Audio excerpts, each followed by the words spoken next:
I get it. All you want is for the tantrums to stop and have the perfect child. Because it feels like those tantrums are gonna break you, am I right? When this happened to me, of course, I felt like I was a failing parent, but I never gave up. And that's why I've created this amazing system for you guys, which is simple, easy to activate, easy to execute, and I'm gonna show you how to do that right now. I call it the 3 W's. It's so simple and easy to remember, and it follows a very simple structure that you can go back and forth, up and down, and get the best result for your tantrum moments with your child. Daddy, I don't know what's going on with you, Daddy. I don't understand. I'm going to cover it in really high detail in my newsletter. If you'd like the link for that, it's in the description below. Take a look. So first up, it's the why. Why does your child have these tantrums? We're trying to figure out what the triggers are. All right, so I've got here a real life child, my real life child, and I'm going to ask her what makes her upset. So what makes you upset and have a tantrum? I want chocolate, and no one wants to give me chocolate because I haven't had my breakfast. So she wants a chocolate, she hasn't had a breakfast, she's having a meltdown. Is that correct? Yeah. It's unfair, isn't it? Yeah. Oh no. What would be fair? If I have a tiny bit, then I'll eat my lunch. Okay, so on top of that, if I give you the chocolate and then your teeth start to decay slowly over time because I keep giving you chocolate every day, would that be fair? No. Exactly. So that's why I don't give you the chocolate. Better version is I give you good quality food, and maybe as a little treat at the end of the day, you might get a chocolate and then brush your teeth, right? Yeah. Okay, so I've just gone through the 3 W's real quick, and now we're going to cover exactly what that is. So I started with the why. Why do you get upset? Why are you feeling the way that you're feeling? And the key is not to dismiss at this point. The key is to ask the question and then listen to the answer. Right now, I've got a captive audience. Things aren't having meltdown. I'm not having a meltdown in front of me, so it's super easy to get to the crux. This may not be the case for you. You may have to listen for 20, 30 minutes till it finally gets all out. And that's the key moment to then ask, well, what is it that you want? So in the case of the chocolate, what do you want? I want a fully piece. She wants a full piece. Okay, so now we have the details. We know that she wants a chocolate. My job is to give it to her. I'm the gatekeeper here. The problem is I've got parental constraints like health and dental hygiene that I've got to adhere to. I'm also trying to fight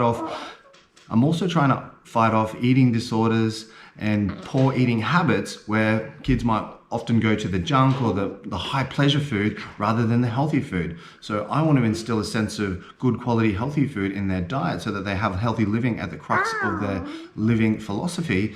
And at the same time, she wants the thing that makes her feel happy inside, correct?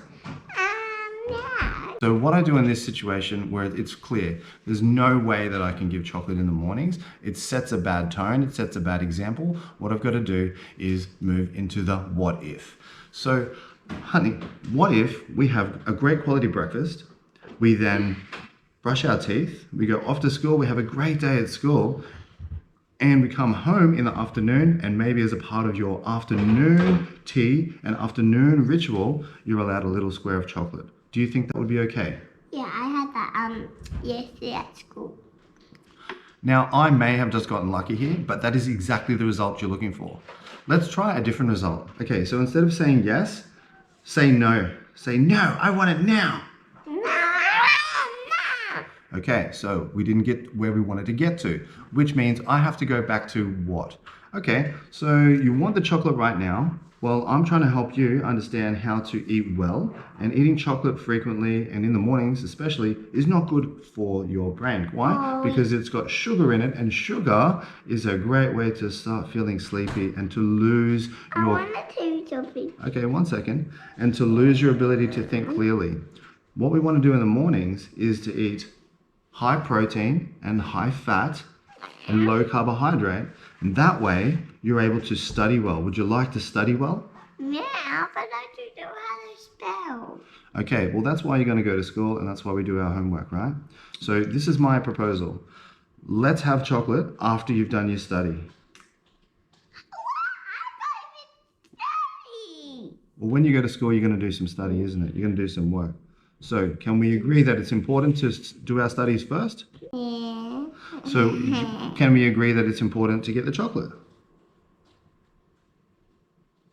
Yes or no? No. It's not important to get the chocolate. So, Yeah.